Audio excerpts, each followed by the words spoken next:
Au nom d'Allah, le tout miséricordieux, le très miséricordieux. Louange à Allah qui a fait descendre sur son serviteur Mohammed le livre, et il n'y a point introduit de tortuosité, ambiguïté. Un livre d'une parfaite droiture, pour avertir d'une sévère punition, venant de sa part, et pour annoncer aux croyants qui font de bonnes œuvres qu'il y aura pour eux une belle récompense, où ils demeureront éternellement, et pour avertir ceux qui disent « Allah s'est attribué un enfant ». Ni eux ni leurs ancêtres n'en savent rien. Quelle monstrueuse parole que celle qui sort de leur bouche. Ce qu'ils disent n'est que mensonge. Tu vas peut-être te consumer de chagrin parce qu'ils se détournent de toi et ne croient pas en ce discours. Nous avons placé ce qu'il y a sur la terre pour l'embellir, afin d'éprouver les hommes et afin de savoir qui d'entre eux sont les meilleurs dans leurs actions. Puis nous allons sûrement transformer sa surface en un sol aride. Penses-tu que les gens de la caverne et d'Ar-Rakim ont constitué une chose extraordinaire d'entre nos prodiges? Quand les jeunes gens se furent réfugiés dans la caverne, ils dirent « Ô notre Seigneur, donne-nous de ta part une miséricorde et assure-nous la droiture dans tout ce qui nous concerne. » Alors nous avons assourdi leurs oreilles dans la caverne pendant de nombreuses années. Ensuite nous les avons ressuscités afin de savoir lequel des deux groupes saurait le mieux calculer la durée exacte de leur séjour. Nous allons te raconter leur récit en toute vérité. Ce sont des jeunes gens qui croyaient en leur Seigneur, et nous leur avons accordé les plus grands moyens de se diriger dans la bonne voie. Nous avons fortifié leur cœur lorsqu'ils s'étaient levés pour dire « Notre Seigneur est le Seigneur des cieux et de la terre, jamais nous n'invoquerons de divinité en dehors de lui, sans quoi nous transgresserions dans nos paroles. Voilà que nos concitoyens ont adopté en dehors de lui des divinités, que n'apporte-t-il sur elles une preuve évidente? Quel pire injuste, donc, que celui qui invente un mensonge contre Allah. Et quand vous vous serez séparés d'eux et de ce qu'ils adorent en dehors d'Allah, réfugiez-vous donc dans la caverne. Votre Seigneur répandra de sa miséricorde sur vous et disposera pour vous un adoucissement à votre sort. Tu aurais vu le soleil quand il se lève s'écarter de leur caverne vers la droite, et quand il se couche passer à leur gauche, tandis qu'eux-mêmes sont là dans une partie spacieuse de la caverne. Cela est une des merveilles d'Allah. Celui qu'Allah guide, c'est lui le bien guidé, et quiconque il égare, tu ne trouveras alors pour lui aucun allié pour le mettre sur la bonne voie. Et tu les aurais crus éveillés alors qu'ils dorment, et nous les tournons sur le côté droit et sur le côté gauche, tandis que leur chien est à l'entrée, pattes étendues. Si tu les avais aperçus, certes, tu leur aurais tourné le dos en fuyant, et tu aurais été assurément rempli d'effroi devant eux. Et c'est ainsi que nous les ressuscitâmes, afin qu'ils s'interrogent entre eux. L'un parmi eux dit « Combien de temps avez-vous demeuré là ?» Ils dirent « Nous avons demeuré un jour ou une partie d'un jour. » D'autres dirent « Votre Seigneur sait mieux combien de temps vous y avez demeuré. Envoyez donc l'un de vous à la ville avec votre argent que voici, pour qu'il voie quel aliment est le plus pur et qu'il vous en apporte de quoi vous nourrir. Qu'il agisse avec tact et qu'il ne donne l'éveil à personne sur vous. Si jamais ils vous attrapent, ils vous lapideront ou vous feront retourner à leur religion, et vous ne réussirez alors plus jamais. » Et c'est ainsi que nous fîmes qu'ils furent découverts, afin que les gens de la cité sachent que la promesse d'Allah est vérité, et qu'il n'y ait point de doute au sujet de leur. Aussi se disputèrent-ils à leur sujet, et déclarèrent-ils « Construisez sur eux un édifice. Leur Seigneur les connaît mieux. » Mais ceux qui l'emportèrent dans la discussion dirent « Élevons sur eux un sanctuaire. » Ils diront « Ils étaient 3 et le 4e était leur chien. » Et ils diront, en conjecturant sur leur mystère, qu'ils étaient 5, le 6e étant leur chien. Et ils diront 7, le 8e étant leur chien. Dis, mon Seigneur connaît mieux leur nombre. Il n'en est que peu qui le savent. Ne discute à leur sujet que d'une façon apparente et ne consulte personne en ce qui les concerne. Et ne dis jamais à propos d'une chose, je la ferai sûrement demain, sans ajouter, si Allah le veut, et invoque ton Seigneur quand tu oublies et dis, je souhaite que mon Seigneur me guide et me mène plus près de ce qui est correct. Or ils demeurèrent dans leur caverne 300 ans, et en ajoutèrent 9 années.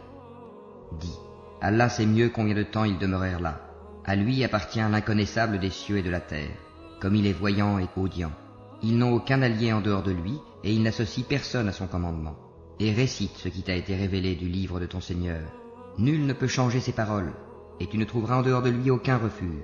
Fais preuve de patience en restant avec ceux qui invoquent leur Seigneur matin et soir, désirant sa face, et que tes yeux ne se détachent point d'eux, en cherchant le faux brillant de la vie sur terre. et n'obéis pas à celui dont nous avons rendu le cœur inattentif à notre rappel, qui poursuit sa passion et dont le comportement est outrancier. Et dis, la vérité émane de votre Seigneur. Quiconque le veut, qu'il croie, et quiconque le veut, qu'il mécroie. Nous avons préparé pour les injustes un feu dont les flammes les cernent, et s'ils implorent à boire, on les abreuvera d'une eau comme du métal fondu brûlant les visages. Quelle mauvaise boisson et quelle détestable demeure. Ceux qui croient et font de bonnes œuvres, vraiment, nous ne les laissons pas perdre la récompense de celui qui fait le bien. Voilà ceux qui auront les jardins du séjour éternel sous lesquels coulent les ruisseaux. Ils y seront parés de bracelets d'or et se vêtiront d'habits verts de soie fine et de brocart, accoudés sur des divans bien ornés. Quelle bonne récompense et quelle belle demeure. Donne-leur l'exemple de 2 hommes. À l'un d'eux, nous avons assigné 2 jardins de vignes que nous avons entourés de palmiers, et nous avons mis entre les 2 jardins des champs cultivés. Les 2 jardins produisaient leurs récoltes sans jamais manquer, et nous avons fait jaillir entre eux un ruisseau, et il avait des fruits, et dit alors à son compagnon avec qui il conversait, « Je possède plus de biens que toi, et je suis plus puissant que toi grâce à mon clan. » Il entra dans son jardin, coupable envers lui-même par sa mécréance. Il dit, « Je ne pense pas que ceci puisse jamais périr, et je ne pense pas que l'heure viendra, et si on me ramène vers mon Seigneur, je trouverai certes meilleur lieu de retour que ce jardin. » Son compagnon lui dit, tout en conversant avec lui, « Serais-tu mécréant envers celui qui t'a créé de terre puis de sperme et enfin t'a façonné en homme? Quant à moi, c'est Allah qui est mon Seigneur, et je n'associe personne à mon Seigneur. En entrant dans ton jardin, que ne dis-tu? Telle est la volonté et la grâce d'Allah. Il n'y a de puissance que par Allah. Si tu me vois moins pourvu que toi en bien et en enfants, il se peut que mon Seigneur bientôt me donne quelque chose de meilleur que ton jardin, qu'il envoie sur ce dernier du ciel quelque calamité et que son sol devienne glissant, ou que son eau tarisse de sorte que tu ne puisses plus la retrouver. » Et sa récolte fut détruite, et il se mit alors à se tordre les 2 mains à cause de ce qu'il y avait dépensé, cependant que ses treilles étaient complètement ravagées. Et il disait, « Que je souhaite n'avoir associé personne à mon Seigneur. » Il n'eut aucun groupe de gens pour le secourir contre la punition d'Allah, et il ne put se secourir lui-même. En l'occurrence, la souveraine protection appartient à Allah, le vrai. Il accorde la meilleure récompense et le meilleur résultat. Et propose-leur l'exemple de la vie ici-bas. Elle est semblable à une eau que nous faisons descendre du ciel. La végétation de la terre se mélange à elle, puis elle devient de l'herbe desséchée que les vents dispersent. Allah est certes puissant en toutes choses. Les biens et les enfants sont l'ornement de la vie de ce monde.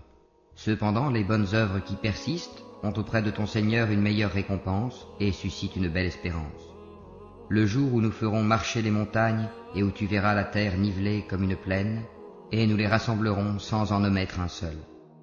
Et ils seront présentés en rang devant ton Seigneur. Vous voilà venus à nous comme nous vous avons créé la première fois. Pourtant, vous prétendiez que nous ne remplirions pas nos promesses, et on déposera le livre de chacun.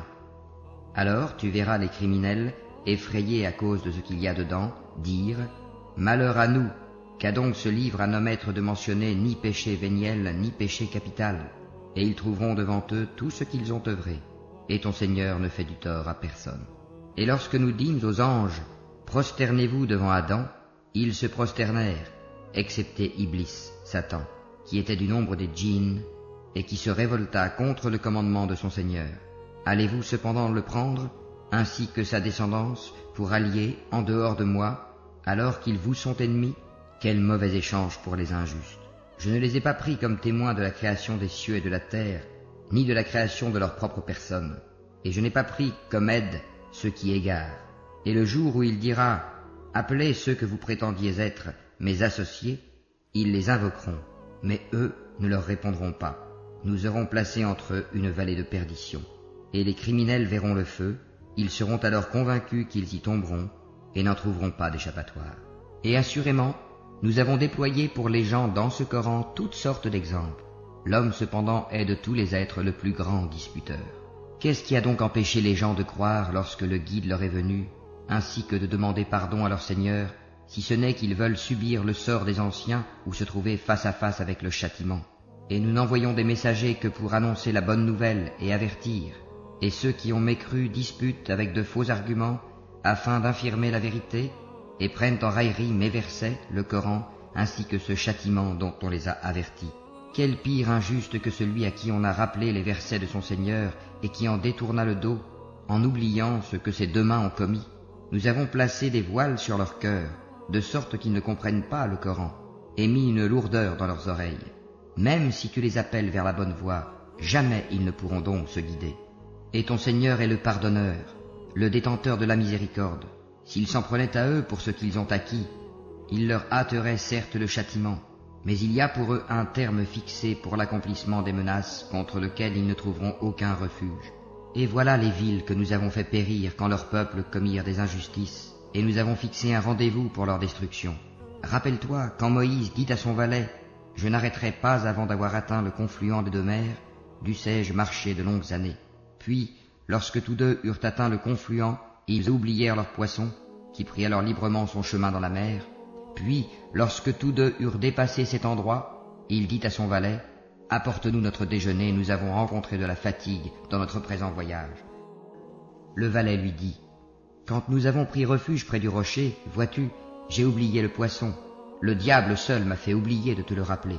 Et il a curieusement pris son chemin dans la mer. » Moïse dit « Voilà ce que nous cherchions. » Puis ils retournèrent sur leurs pas, suivant leurs traces. Ils trouvèrent l'un de nos serviteurs à qui nous avions donné une grâce de notre part et à qui nous avions enseigné une science émanant de nous. Moïse lui dit « Puis-je te suivre à la condition que tu m'apprennes de ce qu'on t'a appris concernant une bonne direction ?»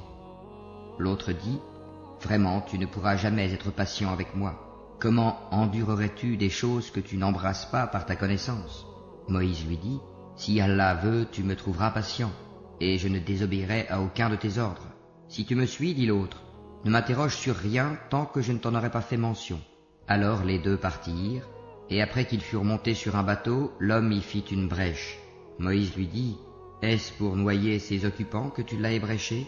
Tu as commis certes une chose monstrueuse. » L'autre répondit « N'ai-je pas dit que tu ne pourrais pas garder patience en ma compagnie? » « Ne t'en prends pas à moi, dit Moïse, pour un oubli de ma part, et ne m'impose pas de grandes difficultés dans mon affaire. » Puis ils partirent tous deux, et quand ils eurent rencontré un enfant, l'homme le tua. Alors Moïse lui dit « As-tu tué un être innocent qui n'a tué personne? Tu as commis certes une chose affreuse. » L'autre lui dit « Ne t'ai-je pas dit que tu ne pourrais pas garder patience en ma compagnie? Si après cela je t'interroge sur quoi que ce soit, dit Moïse, alors ne m'accompagne plus, tu seras alors excusé de te séparer de moi. » Ils partirent donc tous deux, et quand ils furent arrivés à un village habité, ils demandèrent à manger à ses habitants, mais ceux-ci refusèrent de leur donner l'hospitalité. Ensuite, ils y trouvèrent un mur sur le point de s'écrouler. L'homme le redressa. Alors Moïse lui dit « Si tu voulais, tu aurais bien pu réclamer pour cela un salaire. » « Ceci marque la séparation entre toi et moi, dit l'homme. Je vais t'apprendre l'interprétation de ce que tu n'as pas pu supporter avec patience. Pour ce qui est du bateau, il appartenait à des pauvres gens qui travaillaient en mer. Je voulais donc le rendre défectueux, car il y avait derrière eux un roi qui saisissait de force tout bateau. Quant aux garçons, ses pères et mères étaient des croyants. Nous avons craint qu'il ne leur imposât la rébellion et la mécréance. Nous avons donc voulu que leur Seigneur leur accordât en échange un autre plus pur et plus affectueux. Et quant au mur, il appartenait à deux garçons orphelins de la ville, et il y avait dessous un trésor à eux, et leur père était un homme vertueux. Ton Seigneur a donc voulu que tous deux atteignent leur maturité et qu'ils extraient eux-mêmes leur trésor par une miséricorde de ton Seigneur.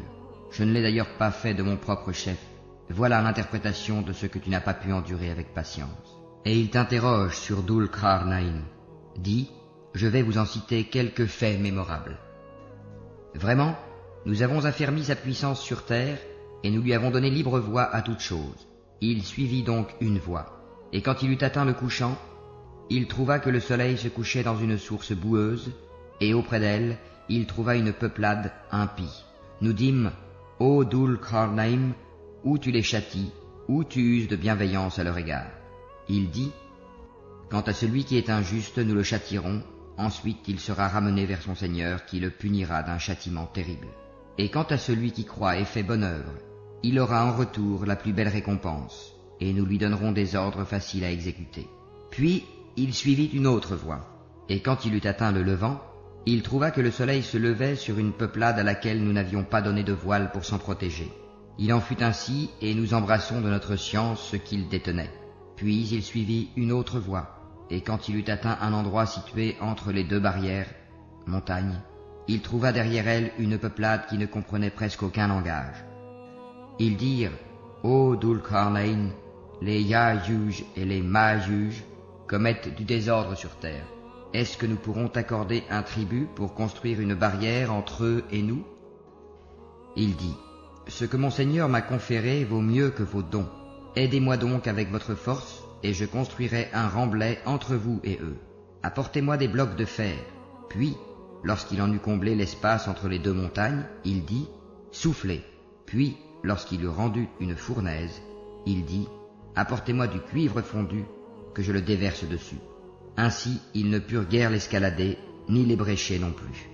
Il dit « C'est une miséricorde de la part de mon Seigneur, mais lorsque la promesse de mon Seigneur viendra, il le nivellera, et la promesse de mon Seigneur est vérité. Nous les laisserons ce jour-là déferler comme les flots les uns sur les autres, et on soufflera dans la trompe, et nous les rassemblerons tous. Et ce jour-là nous présenterons de près l'enfer aux mécréants, dont les yeux étaient couverts d'un voile qui les empêchait de penser à moi, et ils ne pouvaient rien entendre non plus. Ceux qui ont mécru, comptent-ils donc pouvoir prendre pour alliés mes serviteurs en dehors de moi? Nous avons préparé l'enfer comme résidence pour les mécréants. Dis, voulez-vous que nous vous apprenions lesquels sont les plus grands perdants en œuvre? Ceux dont l'effort dans la vie présente s'est égaré, alors qu'ils s'imaginent faire le bien. Ceux-là qui ont nié les signes de leur Seigneur, ainsi que sa rencontre. Leurs actions sont donc vaines. Nous ne leur assignerons pas de poids au jour de la résurrection. C'est que leur rétribution sera l'enfer, pour avoir mécru et pris en raillerie mes signes, enseignements et mes messagers. Ceux qui croient et font de bonnes œuvres auront pour résidence les jardins du Firdav, paradis, où ils demeureront éternellement, sans désirer aucun changement. Dis, si la mer était une encre pour écrire les paroles de mon Seigneur, certes la mer s'épuiserait avant que ne soient épuisées les paroles de mon Seigneur, quand même nous lui apporterions son équivalent comme renfort. Dis, je suis en fait un être humain comme vous. Il m'a été révélé que votre Dieu est un Dieu unique. Quiconque donc espère rencontrer son Seigneur, qu'il fasse de bonnes actions et qu'il n'associe dans son adoration aucun autre à son Seigneur.